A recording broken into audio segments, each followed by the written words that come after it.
Russell Westbrook is still without a team, and as of now, there haven't been any credible reports linking him to a new deal. So where does he go from here? Last season, he averaged 15 points and 7 assists for the Kings while playing on a veteran minimum contract. He competed hard every night, which seems like exactly the type of player teams should value in this second apron era. Fans have suggested reunions in Oklahoma City or pointed to teams like the Heat that could use another experienced guard, yet the phone hasn't rung. We saw something similar happen last year when people believed Russ was finished, only for Sacramento to sign him to a non-guaranteed contract just before the season began. The concern this time is that he may have to wait even longer, possibly until the regular season starts and a team suffers an injury at his position. But imagine how strange it would be if a former MVP and future Hall of Famer never received another NBA call. Nobody wants to see Westbrook reduced to posting workout videos online, hoping someone notices, the way players like Isaiah Thomas and Lance Stevenson have done. That's not how anyone wants Brody's career to end.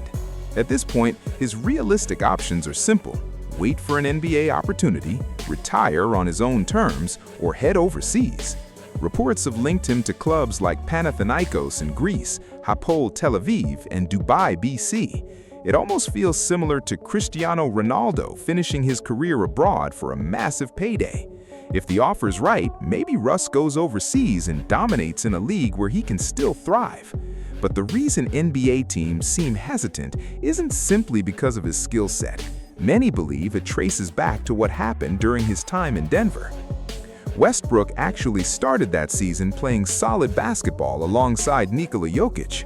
Playing next to the reigning MVP made life easier, and Russ had several strong performances early on. But as the season progressed, things began to slip. His shooting declined, his turnovers reached the highest rate of his career, and costly mistakes started piling up. One of the biggest moments came during a double overtime game against the Timberwolves. Westbrook missed what could have been the game-clinching layup, then rotated late on Nickeil Alexander-Walker before fouling him on a three-point attempt. Minnesota sealed the win at the free throw line. Even after moments like that, head coach Michael Malone continued standing behind Westbrook instead of reducing his role.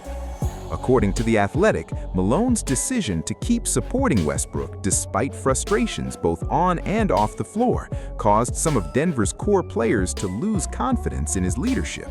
Giving extra freedom to stars like Jokic and Jamal Murray was one thing, but extending that same level of patience to Westbrook reportedly didn't sit well inside the locker room. Not long afterward, Malone was dismissed. Assistant coach David Adelman took over and wasn't afraid to limit Westbrook's minutes. Russ struggled during the playoffs, and eventually the Nuggets moved on from him. So teams aren't only evaluating his shooting, defense, or off-ball play, they're also looking at the overall impact he had during that stretch. Still, plenty of fans believe the real turning point came much earlier with the Lakers. They argue Los Angeles placed him in a role that never suited his strengths and damaged his reputation in the process.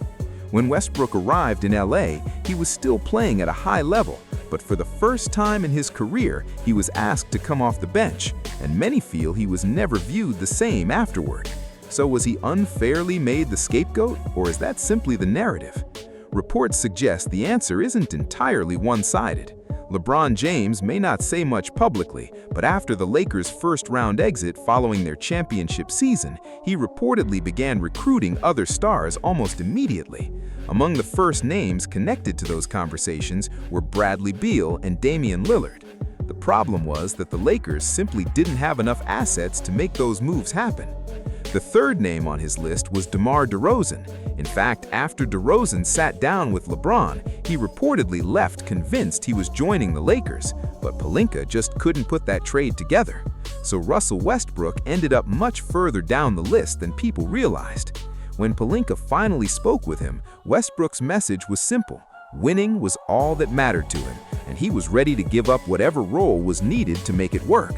So Pelinka pulled the trigger, sending out Kyle Kuzma, Montrezl Harrell, Kentavious Caldwell-Pope, and the 22nd overall pick to complete the deal. From there, things unraveled fast. In the season opener, the Warriors beat Los Angeles 121-114.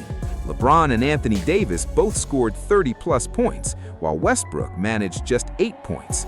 But the real issue surfaced afterward, in the press conference.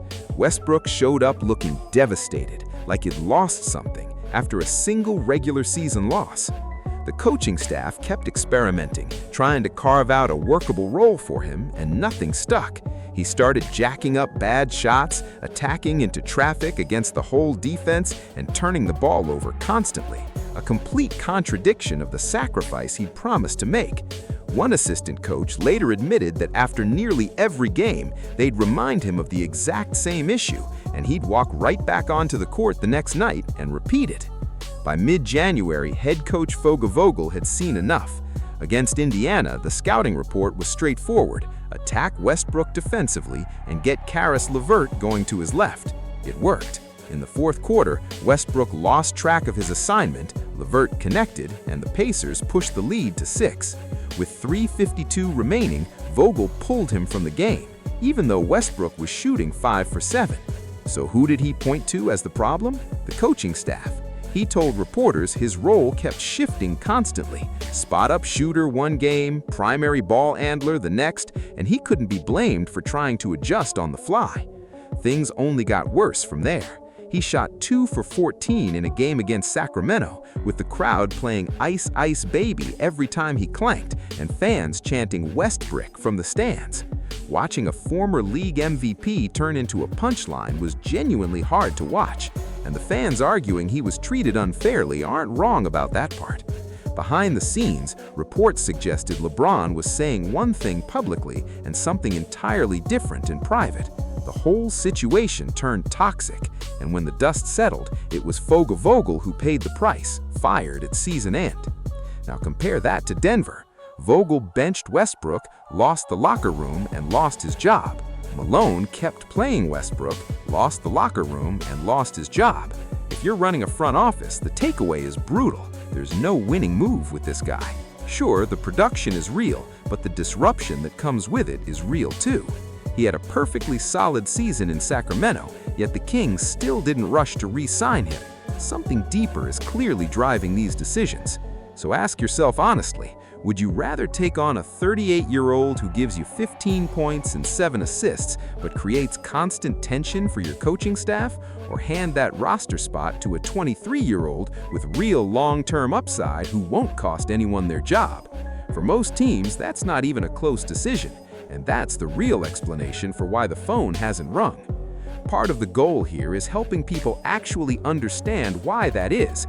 It's not about talent running out. It's about the amount of management a player like this requires. And honestly, he might be an ideal fit in Europe. Think about how it works in international soccer or MLS. A player who's lost a step in the world's toughest league moves to a slightly lower level, and suddenly that step is back. They get several more productive years, fill arenas, and genuinely enjoy the game again. Westbrook himself said at the end of this past season that all he really wants now is to land somewhere he's genuinely wanted, have fun, and just play basketball. That's likely the real motivation behind continuing to play at all. It's not about the paycheck. He's close to a billionaire status. A few extra million wouldn't move the needle for him. So why not make the jump to Europe? Honestly, it likely comes down to pride, and he's earned the right to have some. He's always been a fiercely competitive, prideful player. When the Westbrick chant started, it clearly got under his skin, enough to confront fans directly, which isn't something most players do. And heading overseas can feel, to someone like him, as a step down. Separate from the jokes about lesser leagues, he obviously wouldn't be heading anywhere close to that tier. Interestingly, that stigma doesn't really exist in soccer the same way. There was even a fabricated report, not real, claiming Hapoel Tel Aviv offered a record $150 million for Westbrook. A number like that might genuinely be enough to change his mind. Realistically, though, most top European clubs pay their biggest imports somewhere between $5 and $7 million take-home per season. A $150 million deal spread over several years would be almost unprecedented. It's hard to imagine a club recouping an investment that large. Are basketball audiences in Europe or the Middle East passionate enough to justify numbers like that? That's genuinely unclear. There's also a broader shift happening. A lot of the young talent that once fueled international leagues is now staying in U.S. college basketball instead, since players can often earn more through NIL deals stateside than turning pro overseas early. So these leagues are hungry for star power, box office draw, and excitement, and Westbrook checks every one of those boxes. If the right club stepped up with a serious offer, it's worth him taking seriously, pride aside. Then there's the NBA angle. What kind of team would actually want him? Logically, it'd be a veteran, win-now roster, but there are really only two team types to consider: veteran contenders and rebuilding teams. For a rebuilding team, you could argue his locker room presence and mentorship value aren't nothing.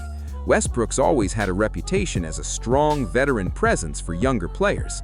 The catch is roster math. Take a team like the Grizzlies, deep into a youth movement. That's where young teams want to spend their open roster spots. It's not purely about salary. There's a hard cap on total roster spots, too.